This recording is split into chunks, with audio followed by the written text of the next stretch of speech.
Assalamualaikum warahmatullahi wabarakatuh. Nama saya Yulivia Nurafni. NIM saya 1222000315. Jadi saya membuat video ini untuk memenuhi tugas ujian tengah semester mata kuliah Filsafat Pendidikan Islam. Nomor 1, Al-Kindi merupakan seorang filsuf muslim pertama yang terkenal berusaha menghubungkan filsafat dengan ajaran agama. Nah, menurut beliau, filsafat dan agama sebenarnya tidak bertentangan, melainkan bisa saling melengkapi. Nah, penasaran kan konsep hubungan filsafat dan agama menurut Al-Kindi? Nah, filsafat sebagai yang pertama nih, konsep hubungan filsafat dan agama menurut Al-Kindi. Yang pertama ada filsafat sebagai sarana kebenaran. Nah, Al-Kindi berpendapat bahwa tujuan utama filsafat adalah menunjukkan kebenaran, sama seperti agama mengajarkan tentang kebenaran Tuhan. Jadi, jika digunakan dengan benar, filsafat bisa memperkuat pemahaman seorang terhadap ajaran agama. Nah, yang kedua, akal dan wahyu saling melengkapi. Nah, menurut Al-Kindi, akal, logika, dan pemikiran kritis adalah anugerah dari Tuhan. Nah, dan wahyu ajaran agama adalah petunjuk langsung dari Tuhan. Akal yang tajam bisa membantu manusia memahami ajaran wahyu dengan lebih dalam. Yang ketiga, menghilangkan kesalahpahaman. Nah, filsafat menurut Al-Kindi ini bisa membantu menjelaskan ajaran agama yang memungkinkan sulit dipahami atau disalahartikan. Nah, dengan filsafat seorang bisa menemukan penafsiran yang lebih masuk akal dan logis, sehingga ajaran agama tidak dianggap sebagai sesuatu yang irasional. Yang keempat, filsafat untuk mendekatkan diri kepada Tuhan.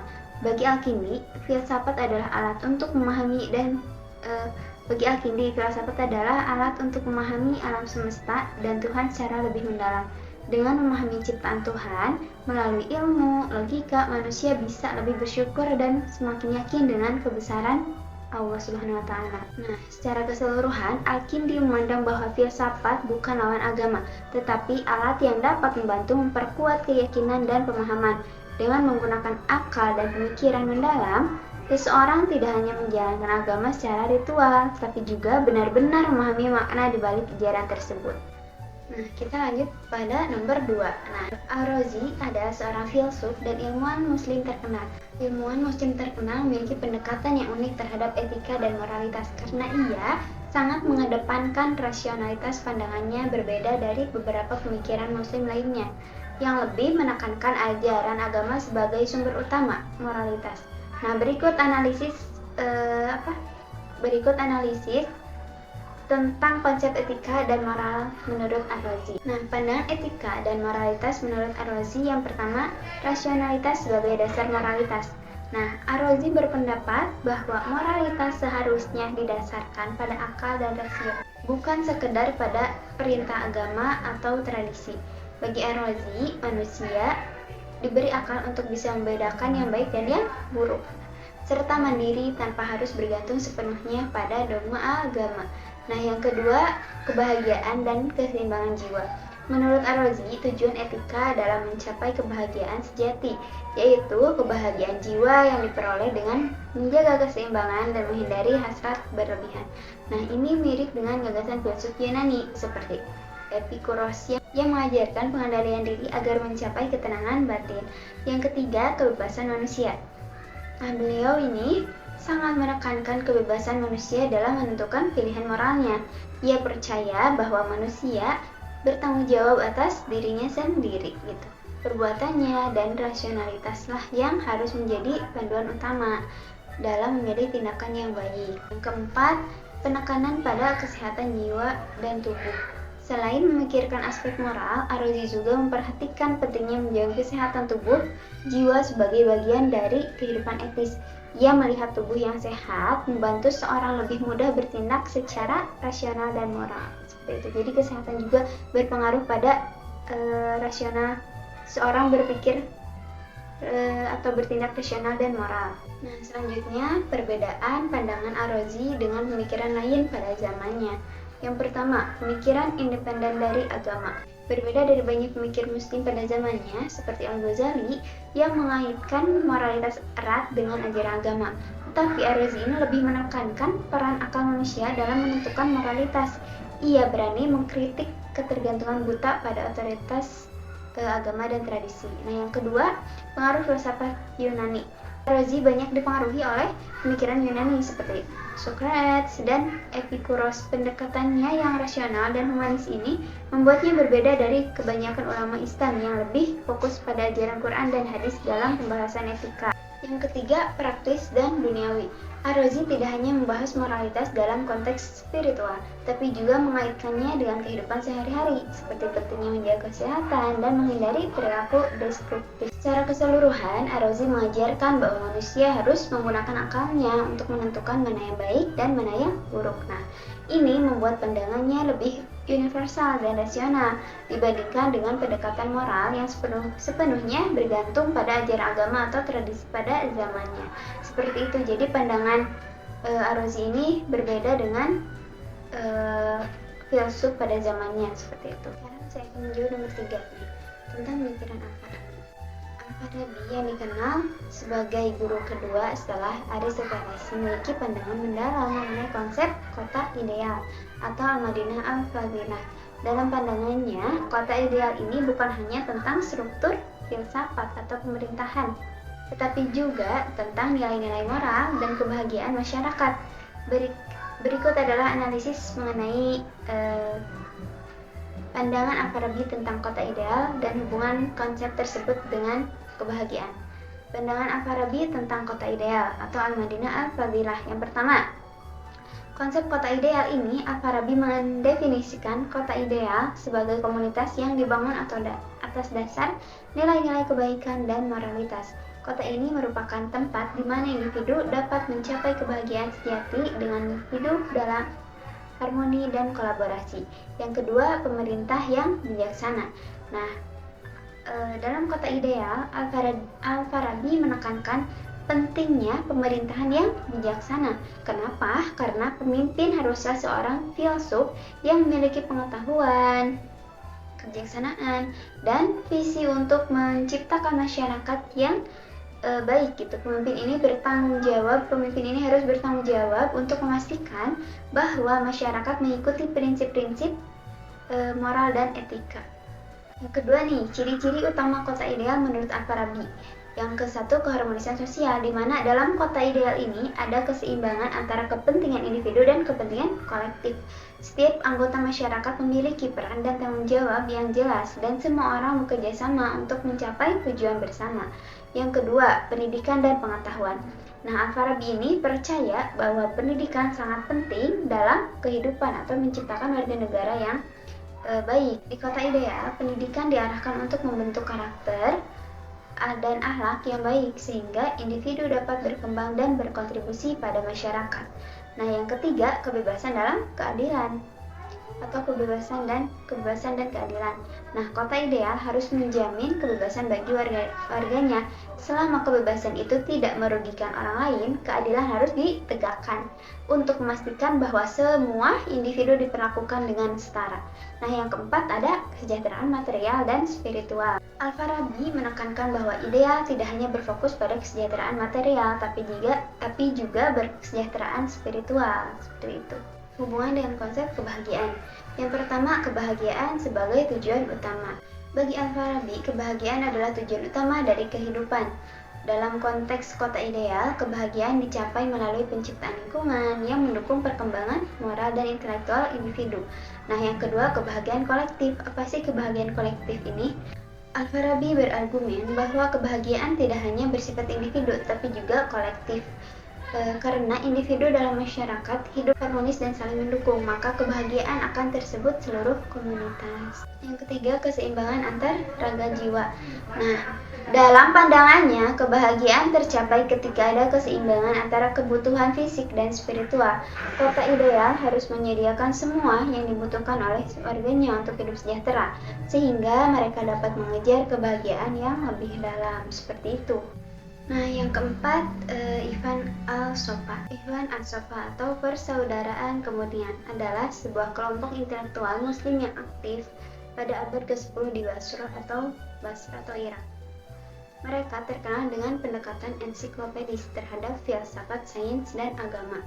Berikut adalah penjelasan mengenai metode yang mereka gunakan dalam menyatukan ketiga bidang tersebut melalui risalah-risalah mereka, serta pandangan mereka terhadap peran akal dan dalam mencapai kebenaran. Metode Iwan As-Sofa dalam menyatukan filsafat, sains, dan agama. Yang pertama, kompilasi pengetahuan. Iwan As-Sofa menyusun risalah atau tulisan yang merupakan kompilasi dari berbagai disiplin ilmu seperti matematika, astronomi, logika, fisika, dan metafisika. Mereka berusaha menyatukan semua dalam bentuk pengetahuan ini dalam satu sistem yang koheren atau menciptakan basis intelektual yang kuat untuk memahami dunia gitu. Yang kedua, interdisipliner. Mereka menggunakan pendekatan interdisipliner mengaitkan filsafat dengan sains dan ajaran agama. Nah, dalam risalah mereka, Ikhwan As-Sofa, kelompok ini menunjukkan bahwa sains dapat mendukung dan memperkuat prinsip-prinsip filosofis dan agama. Mereka percaya bahwa pengetahuan harus saling melengkapi untuk membentuk pemahaman yang utuh tentang kebenaran. Yang ketiga, kritik tentang otoritas. Iwan As-Sofa bersikap kritis terhadap otoritas baik dalam konteks agama maupun filsafat, karena mereka mendorong pembaca untuk menggunakan akal dan logika dalam mengevaluasi ajaran, baik dari tradisi agama maupun pemikiran filsafat. Ini mencerminkan keyakinan mereka bahwa kebenaran dapat dicapai melalui pemikiran kritis dan rasional. Keempat, penekanan pada moralitas dan etika. Selain mengumpulkan pengetahuan, mereka juga fokus pada pengembangan moral dan etika. Dalam risalah-risalah mereka mengaitkan ilmu pengetahuan dengan pengembangan karakter dan akhlak. Mereka percaya bahwa pengetahuan tanpa moralitas tidak akan membawa seseorang kepada kebenaran. Selanjutnya, peran akal dalam mencapai kebenaran. Nah, akal sebagai alat utama. Yang pertama itu ya, Ikhwan As-Sofa memandang akal sebagai alat utama untuk mencapai kebenaran. Mereka yang percaya bahwa akal yang sehat dapat membimbing individu untuk memahami dan mengevaluasi pengetahuan yang ada gitu. Mengevaluasi pengetahuan yang ada, baik yang berasal dari wahyu maupun dari pengamatan dunia. Mereka mengajarkan bahwa akal harus digunakan bersama dengan wahyu atau ajaran agama untuk mencapai pemahaman yang lebih mendalam. Ikhwan As-Sofa berargumen bahwa keduanya tidak saling bertentangan, melainkan saling melengkapi. Dalam hal ini, akal dapat membantu menafsirkan wahyu dan menjadikannya lebih relevan dengan kehidupan sehari-hari. Yang ketiga, proses pencarian kebenaran. Nah, dalam proses pencarian kebenaran, mereka mendorong individu untuk melakukan refleksi kritis dan tidak menerima sesuatu begitu saja. Mereka percaya bahwa dengan memanfaatkan akal secara optimal, mereka dapat mencapai pemahaman yang lebih tinggi gitu tentang eksistensi, tujuan hidup, dan hubungan dengan Tuhan. Yang keempat, pengembangan potensi manusia. Nah, Ikhwan As-Sofa percaya bahwa setiap manusia memiliki potensi untuk mencapai kebenaran melalui akal. Mereka berupaya memberikan panduan kepada individu untuk mengembangkan akal dan spiritualitas mereka sehingga bisa menjadi pribadi yang bijaksana dan bertanggung jawab. Jadi, secara keseluruhan Ikhwan As-Sofa menggunakan metode komprehensif dan interdisipliner dalam risalah mereka untuk menyatukan filsafat, sains, dan agama. Mereka sangat menekankan pentingnya akal dalam pencarian kebenaran serta percaya bahwa pengetahuan yang diperoleh melalui akal dan wahyu dapat menghasilkan pemahaman yang lebih utuh tentang kehidupan dan eksistensi. 5. Ibnu Sina. Ibnu Sina atau yang lebih dikenal di barat ini sebagai Avicenna adalah seorang filsuf dan ilmuwan terkemuka dalam tradisi Islam, terutama di bidang filsafat dan kedokteran. Ya, sering kita dengar ini, terutama saya mendengar Ibnu Sina ini dalam bidang kedokteran seperti itu ya. Salah satu kontribusi paling pentingnya adalah teori emanasi yang menjelaskan bagaimana segala sesuatu di alam semesta berasal dari Tuhan. Berikut adalah penjelasan mengenai tentang emanasi Ibnu Sina serta pengaruhnya terhadap pandangan ontologisnya tentang Tuhan dan alam semesta. Teori emanasi Ibnu Sina. Yang pertama, konsep emanasi. Nah, teori emanasi ini menyatakan bahwa segala sesuatu yang ada di alam semesta ini berasal dari satu sumber yang tunggal, yaitu Tuhan. Dalam pandangan Ibnu Sina, Tuhan adalah entitas yang mutlak dan tidak tergantung pada apapun, dan darinya emanasi keluarnya berbagai entitas terjadi secara berurutan gitu ya. Yang kedua, tahapan emanasi. Ibnu Sina menjelaskan bahwa emanasi terjadi dalam beberapa tingkatan. Yang pertama, Tuhan sebagai penyebab, yang artinya itu Tuhan adalah penyebab adanya alam semesta ini yang tidak disebabkan oleh apapun dan memiliki sifat-sifat sempurna seperti pengetahuan, kekuatan, dan kebaikan. Kedua, emanasi dari Tuhan. Muncul intelek pertama, yaitu akal awal, yang memiliki pengetahuan sempurna tentang Tuhan. Dari intelek pertama ini kemudian muncul intelek kedua, dan seterusnya. Proses ini berlaku hingga mencapai dunia materi gitu. Yang ketiga, materialisasi. Akhir dari proses emanasi adalah penciptaan alam fisik yang merupakan hasil dari emanasi dari entitas-entitas yang lebih tinggi. Nah, yang ketiga ini hierarki eksistensi. Dalam teori emanasi terdapat hierarki eksistensi. Entitas yang lebih tinggi memiliki realitas yang lebih sempurna, sementara entitas yang lebih rendah termasuk alam fisik memiliki realitas yang lebih terbatas. Setiap tingkatan dalam hierarki ini merupakan refleksi dari sifat-sifat Tuhan, seperti itu. Pengaruh teori emanasi terhadap pandangan ontologis Ibnu Sina. Nah, yang pertama, pandangan tentang Tuhan. Tuhan sebagai sumber segala sesuatu. Nah, dalam pandangannya Tuhan tidak hanya sebagai pencipta, tetapi juga sebagai sumber dari segala yang ada. Tuhan tidak terpisahkan dari ciptaannya, tetapi tetap berada di atas segala sesuatu. Lalu ketidakbergantungan Tuhan. Tuhan adalah entitas yang berdiri sendiri, tidak ada bergantung pada apapun. Ia ada dengan sendirinya atau dhamir dan tidak memerlukan alasan atau penyebab untuk keberadaannya. 2. Ontologi alam semesta. Alam sebagai manifestasi. Nah, alam semesta dipandang sebagai manifestasi dari Tuhan. Segala sesuatu yang ada di alam ini adalah hasil dari proses emanasi yang menunjukkan hubungan erat antara Tuhan dan ciptaannya. Nah, ada juga realitas berlapis. Dengan adanya hierarki dalam emanasi, Ibnu Sina menciptakan pandangan bahwa realitas terdiri dari berbagai lapisan, dari yang paling sempurna hingga yang paling tidak sempurna gitu ya, yang mencerminkan sifat-sifat Tuhan. Ini menciptakan pemahaman bahwa alam semesta adalah sistem yang teratur dan terstruktur. Yang ketiga, keterkaitan antara filsafat ilmu. Nah, mendukung pengetahuan rasional. Teori emanasi mendukung pendekatan filosofis yang rasional dan sistematis dalam memahami Tuhan dan alam. Ibnu Sina percaya bahwa akal manusia dapat mengakses pengetahuan tentang Tuhan melalui refleksi dan pemikiran logis gitu ya. Lalu ada integrasi antara agama dan filsafat. Nah, pandangan ini membantu menjembatani antara ajaran agama dan filsafat, lalu mengakui bahwa pengetahuan rasional dan spiritual ini dapat saling melengkapi. Nah, jadi secara keseluruhan, teori emanasi Ibnu Sina memberikan landasan yang kuat bagi pandangan ontologisnya tentang Tuhan dan alam semesta. Dengan pengembangan konsep ini, Ibnu Sina menciptakan kerangka pemikiran yang tidak hanya mempengaruhi filsafat Islam, tetapi juga memberikan kontribusi signifikan terhadap perkembangan pemikiran filosofis di Barat.